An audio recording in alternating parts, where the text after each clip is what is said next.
Welcome to Introduction to Sociology. I'm your course instructor, Desiree Cornman-Byrne, and I'll be with you with the next 8 weeks. I'd like to spend some time talking with you about how to use the course, what we're going to study in this course, your final term project and paper, and grades and deadlines. This course is really easy to use. It's designed as an introduction course. All of the links to content are going to be available to you in the navigation bar on the left-hand side. If you want to know about announcements, what's coming up next this week, what's coming up tomorrow, click on announcements. If you need information on the book, if you want the course outline, if you want information on your final project, guidelines, links to online writing resources, all of that can be found under course outline and book.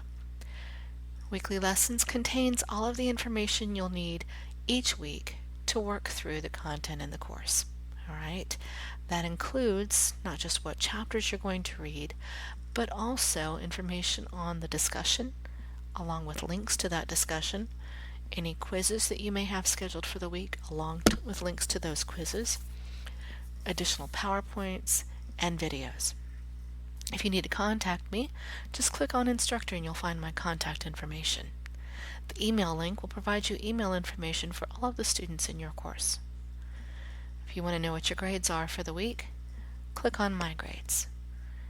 Additional resources for you can be found under Student Resources and Library Resources for Students. So you're probably already thinking, what is Introduction to Sociology all about? Introduction to Sociology is an introduction to how much we as humans are social animals, how the larger social environment we live in works, and how much it influences who we are and how we behave.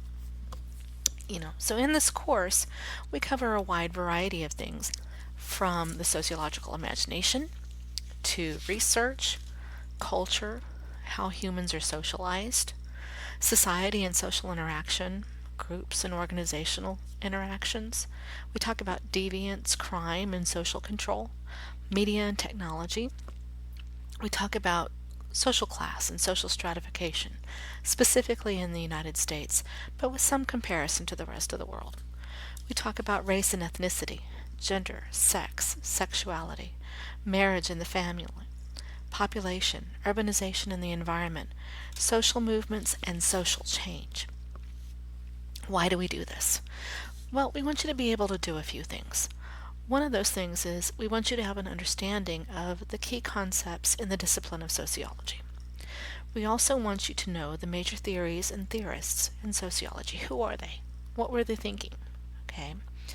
We also want you to be able to describe the basic methods of sociological research and describe how sociological variables impact behavior. All right? All of those things are hugely important in understanding not only who we are, but how we interact with those around us. Now that you know about the course, let's talk about your end-of-term project. Your end-of-term project has two parts. The first part is a 5 to 7 page paper, and the second part is a PowerPoint presentation. The details on how to do this can be found under course outline and book, so please do download those guidelines before you even begin. Right? You will be expected to pick a topic by the end of week 2 and post that topic in the week 3 discussion. Right? The topic comes from your textbook. Okay? So you could pick any topic in the book and relate it to something in contemporary society. So if you were talking about social class, you could talk about income inequality in the United States in contemporary times. If you were talking about racial divide, you could talk about income disparity between different racial groups in the United States. It's a 5 to 7 page paper, and we do anticipate that you're going to use several resources, at least one per page on average. Okay, can't use any wikis. All right, and you do need to submit this as an MS Word file. All right, so if you're using a Mac, then make sure you convert it to a Word document, okay? And you will be submitting this in Blackboard, all right? If for some reason you can't submit it in Blackboard, you can always email it, but the anticipation is you will submit it in Blackboard, all right? Your presentation is going to be a boiling down of your paper. All right, so you put together a PowerPoint slideshow with speaker notes or voiceover, you're choosing, that covers the highlights of your paper. There's not a minimum number of slides, though I do anticipate there are going to be at least 2. Okay, and there's not a maximum number of slides, though if you're writing a 7-page paper, I anticipate that you're not going to exceed 7 pages. Okay, you will be expected to post your PowerPoint presentation at the end of week 7, and it will be subject to peer review. All right, and you have the opportunity to make changes to your PowerPoint presentation based on feedback from your peers. But again, it's due for the first time at the end of week 7, and then your paper is due at the end of week 8. All right, we've talked about the course, we've talked about what we're going to study, we've talked about your term project. Let's talk about grades. Grades come in 5 parts: discussion questions, homework, which is really your quizzes, your research project, which is the paper and PowerPoint put together, your midterm exam, and your final exam. Okay? This information is found on page 3 of your course outline. Okay? Most of it is self-explanatory, but I do want to talk a bit about discussion questions. Each week you will have 2 discussion questions per chapter that you're reading. So if you're reading 2 chapters, you have 4 questions. All right? Your discussion grade hinges on you answering all 4 questions. Okay? So you're looking at discussion question 1 for week 1.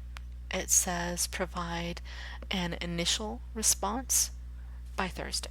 So Thursday of week 1, you'll post your response to that question. Okay? By Sunday of week 1, you're going to come back, and again, we're focusing just on question 1. All right? You'll look at the responses that your peers have posted, and you're going to reply to 2 of those. All right? So when all is said and done, at the end of the week, for question 1, you will have 3 posts. The same is true for questions 2, 3, and 4. Okay? Some weeks you may only have 2 questions, others you have 4 questions. But it boils down to 2 questions per chapter with 3 posts required per question. Okay? If you have any issues with that, if you need more clarification, let me know. Okay? You'll have quizzes each week. That's your homework assignment. Okay? The only weeks that you will not have a quiz are weeks 4, 7, and 8. In week 4, you have a midterm. In week 7, you have a presentation due. Week 8, you have your final exam and paper due. Okay? But you'll have quizzes the rest of the time. Your midterm exam and your final exam together make up 50% of your grade. So if you do well on those and you participate in your discussion fully, then that's 70 points right there. Okay? Then homework, your quizzes, and your research paper make up the remaining points. Well, that's it. So if you have any questions about any of the information that I've covered in this course overview video, please do contact me. Again, you'll find my information under instructor on the left-hand side of your course. You can certainly email me or call me. Either one of those is just fine. If you would prefer to do some kind of text messaging back and forth, certainly do that. The number listed is a cell number, and I welcome text. Just make sure you identify who you are and which course you are in. Other than that, I hope you enjoy the next 8 weeks. And again, welcome to Introduction to Sociology.